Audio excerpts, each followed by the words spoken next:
I would like to welcome a very special guest to our podcast today, focusing on women in vascular surgery. Dr. Kathleen Ozsvath is the Chief of Surgery at Samaritan Hospital in Troy, New York, and the Director of the Vascular Service. She's the President-elect for the Eastern Vascular Society and serves as the Intersocietal Accreditation Committee Vein Center Secretary. She has been a leader not only in her community, but in research and has multiple publications. And she's a pioneer in DEI issues and has been awarded Women of Distinction by multiple groups. She's a trailblazer on multiple fronts. Welcome. Thank you so much, Anil. I really am honored to be asked to be part of the podcast, and I look forward to chatting with you. What have been some of the challenges you've had as a woman in vascular surgery? That's a great question. If you don't mind, I'll take it sort of back to medical school. I was told by surgeons when I asked for letters of recommendation, I was told I can't be a surgeon because I'm a woman and I would do better in a field where I can take care of a family. And so I smiled and I flew due north and ended up in New York City where I did my residency training together with you. And I have to say, it was a breath of fresh air. Working in New York was great. We didn't have those, or I didn't feel those kinds of issues at all. In residency, we had Dr. Donna Mendez and Dr. Maria Aronis, both amazing female surgeons and quite the forces in their fields. And they were huge mentors to me. I then did my vascular surgery training in Albany, New York, where again, I had really amazing mentors who really did support me. And I really never felt in any way, shape, or form that I wasn't given equal footing. Certainly during my training, sometimes, starting off, there were times where I felt like maybe had I spoken up more or like at a business meeting or something along those lines, I think there were times where I was quiet, which is hard to believe now, huh? But where I didn't stand my ground the way I've learned to do since then. But from a standpoint of being a woman, I do feel like I had incredible opportunity. When I started working at Samaritan Hospital at that time, the CMO approached me and asked me to become chief of surgery. And I felt that to be a huge honor. And he did a lot of mentoring and really taught me a lot. And I think that I just evolved. I don't know really how else to put it. And, I just forged forward and did my best and found great mentors such as you. And there were great mentors during the course of my career, Vivian Gatton, Linda Harris, just to name a couple who really supported me. And I felt that looked out for me from a career standpoint. So, were there some specific challenges that you had in the venous field? So that's an interesting question. So when I was training, the whole vein thing was looked down upon, which happens a lot. I had a huge struggle because I felt in a way, because of my interest in veins, I was kind of pigeonholed into it. And I felt like I had to personally fight to make sure that I continued to see arterial patients because I was worried that if I stop seeing arterial patients, I won't be able to take call. And that was very worrisome to me. So in a way, I felt that I had to kind of fight for that. I don't know if that makes any sense, but yeah, I really worked hard at trying to keep the veins and the arteries sort of balanced, if you will. I did a lot of work in veins, especially early on. We opened our first outpatient vein center, and I worked really hard. I think that again, it would have been extremely easy to get pigeonholed into only doing that, and I wasn't ready to give up arteries at that time. We've come a long way since then. I'm, in a different group now, and we have our own vein center, but it's much more equally shared amongst us.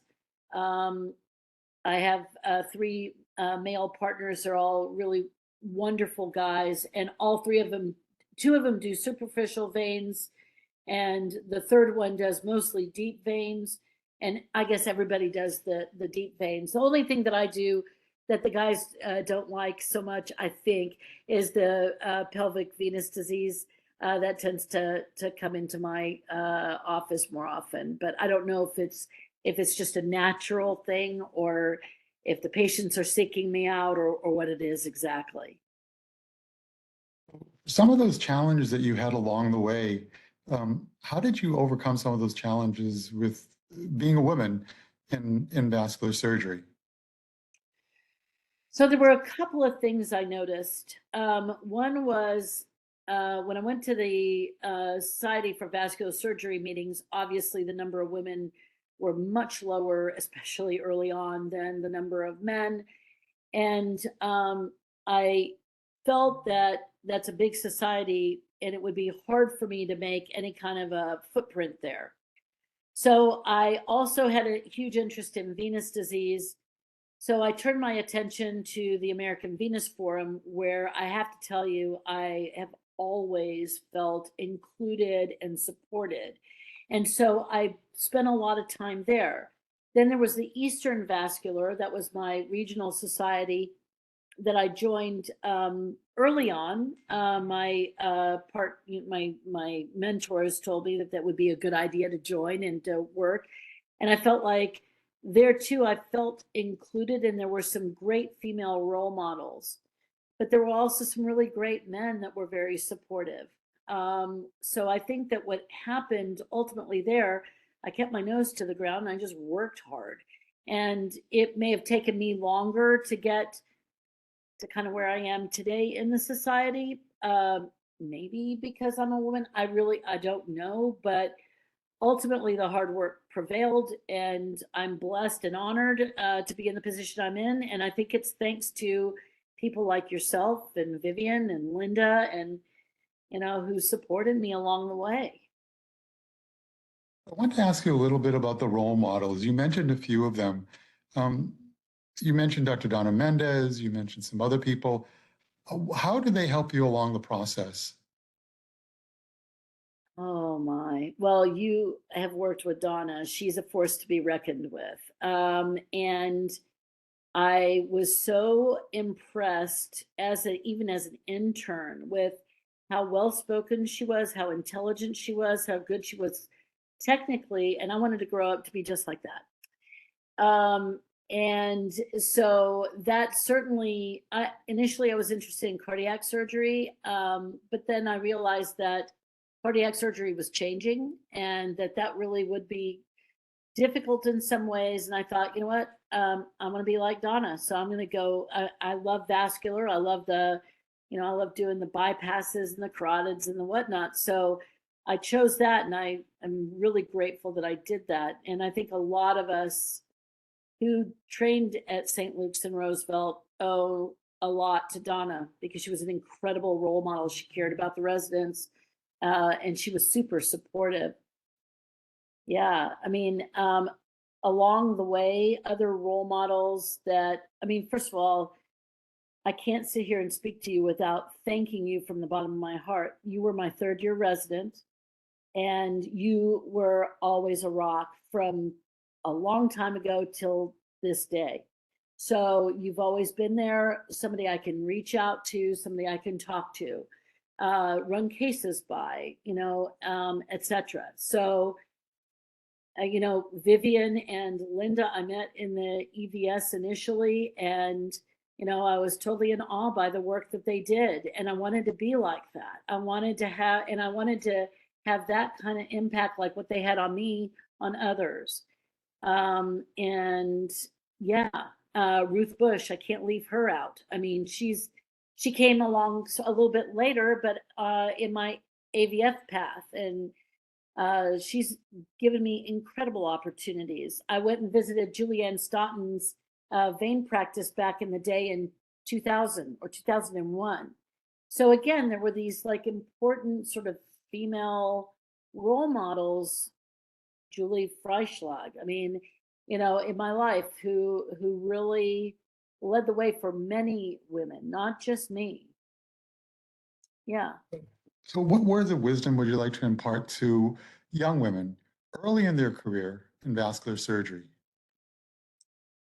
I think one of the things that's really come out of, sort of over time is that women are good at empowering one another to speak up, to be heard, to care about women's issues, such as, there's a huge push now in research to have more female patients involved, to have more women involved in research as PIs, whatever that it may be.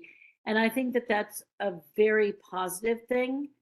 I think there's also much more kindness, if you will, towards women today than there was when I first started. When I first started, I thought I couldn't have a family because, if I wanted to be serious or taken seriously, then I would have to just sort of do nothing but vascular surgery. And I have to thank, Dr. Shaw a lot, because I remember one day he set me down and he said, "Come on, like, you need to also have a family." And I remember going home and saying to my now ex-husband, but this is what Dr. Shaw said. And, it again, I had my daughter. I was in a group that was very, very positive when it came to family. And I think that today we're much more understanding of one another, not just women, but men also. And I think that men need to be a part of their children growing up. And I think that today's younger men do that and do it well. And I think that we all as a society, as a vascular society, but also as just humans, we need to be kind to one another, understand that when we go home at night, we need to be with our families because they need us. I don't know. Great words of wisdom, and thank you so much. You've been really a shining light for many, many women and trainees and young vascular surgeons. So thank you so much. Thank you very much for this podcast. We're really looking forward to distributing it. Thank you, Anil.